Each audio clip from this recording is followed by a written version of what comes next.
விரலி மஞ்சள், வசம்பு, வெள்ளை உளுத்தம்பருப்பு, பச்சை பயிறு, பாதாம், பார்லி அரிசி. விரலி மஞ்சள் என்ன பண்ணும், நம்மளோட ஸ்கின்ல வந்துட்டு எந்த இன்ஃபெக்ஷன் ஆகாம பருக்கள் வராம அதெல்லாம் பண்ணும். வசம்பும் பயங்கரமான டிஸ்இன்ஃபெக்டன்ட் தான். விரலி மஞ்சள், வசம்பு, உளுத்தம்பருப்பு பயங்கரமா கலர் கூட்டும். நீங்க உளுந்த மாவு அரைக்கிறீங்கல்ல, உளுந்த மாவு அரைச்சு முடிச்சுட்டு பாருங்க, உங்க கை வெள்ளையா இருக்கும். கவனிச்சது இல்லையா? கவனிச்சிருக்கோம். பட் அது வந்து உளுந்த மாவு வந்து பயங்கரமா கலர் கொடுக்கும். ஓ ஸ்கின்னுக்கு.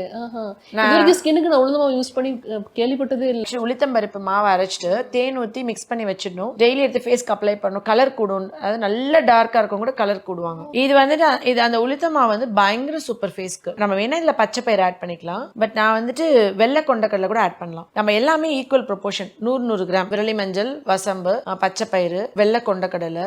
வெள்ளை கொண்டக்கடலை என்னது, கடலை மாவு. கடலை மாவுலாம் காலங்காலமா தயிர் மிக்ஸ் பண்ணி, லெமன் மிக்ஸ் பண்ணி, சன் டேன்லாம் இது பண்றதுக்கு கடலை மாவு பேக் போடுவோம்ல. ஆமா ஆமா ஆமா, அதான் வெள்ளை கொண்டக்கடலை. ஓ சரி சரி.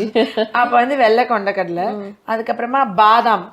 பாதாம் நம்ம எல்லாருக்குமே தெரியும். அது வந்து நம்ம ஸ்கின்னை நல்லா க்ளோயிங்கா வைக்கும், ரிங்கிள்ஸை குறைக்கும், ஆன்டி ஏஜிங் ப்ராப்பர்ட்டி, நம்மளோட பளபளப்பு தன்மைக்கலாம்.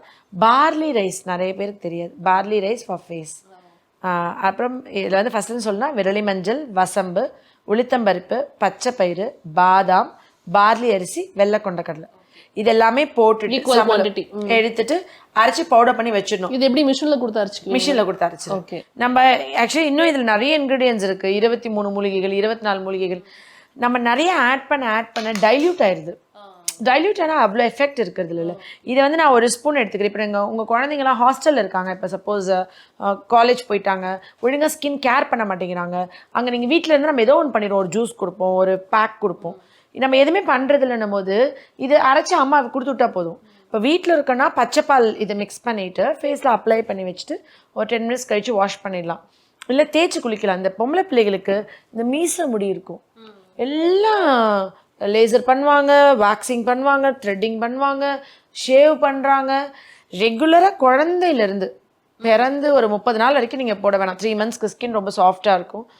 நீங்கள் அப்போ வந்து நல்பாமர தைலம் ஆயிலாக அதை மிக்ஸ் பண்ணி, அது கொட்டக்கல்ல கிடைக்கும், ஆயுர்வேதிக் ப்ராடக்ட் நல்லா இருக்கும். அது உடம்பு ஃபுல்லாக தேய்ச்சி வச்சுட்டு மசாஜ் பண்ணி வச்சுட்டு 1 மணி நேரம் கழித்து குளிப்பாட்டலாம். ஏன்னா அப்பயே கொட்டினா தான் ஈஸியாக இருக்கும் ஹேர். நிறைய வந்துட்டு நார்த் இந்தியா சைட் போனீங்கன்னா கோதுமை மாவு இருக்குல்ல, கோதுமை மாவில் நெய் மிக்ஸ் பால் ஊற்றி நல்லா டைல்யூட் பண்ணிவிட்டு நெய் மிக்ஸ் பண்ணிடுவாங்க. கொஞ்சம் நல்லா வசதியாக இருக்கவங்க வெறும் கோதுமை மாவு நெய் உடம்பு ஃபுல்லாக அப்ளை பண்ணிடுவாங்க. குழந்தைங்களுக்கு அப்ளை பண்ணிட்டு உருட்டி மசாஜ் பண்ணிவிட்டு குளிக்க வைப்பாங்க. எல்லா பேபி ஹேர்ஸுமே அதில் ஒட்டி வந்துடும். நல்லா பாடியில் ஹேர் லாஸ் ஆகும். இப்போ இந்த காலேஜ்லாம் இருக்குங்க, பிள்ளைங்க ஒழுங்காக கேர் பண்ண மாட்டாங்க, க்ரீம்ஸ் போட மாட்டாங்க. ரெகுலராக நைட் வந்து சும்மா தண்ணி இருந்தால் போதும், தண்ணியில் மிக்ஸ் பண்ணி ஃபேஸில் அப்ளை பண்ணி வச்சுட்டு காஞ்சப்பறம் கொஞ்சம் நல்லா தேய்ச்சி கழுவிட்டு படுத்துட்டாங்கன்னா பிள்ளைங்களுக்கு ஸ்கின் மெயின்டைன் ஆகும்.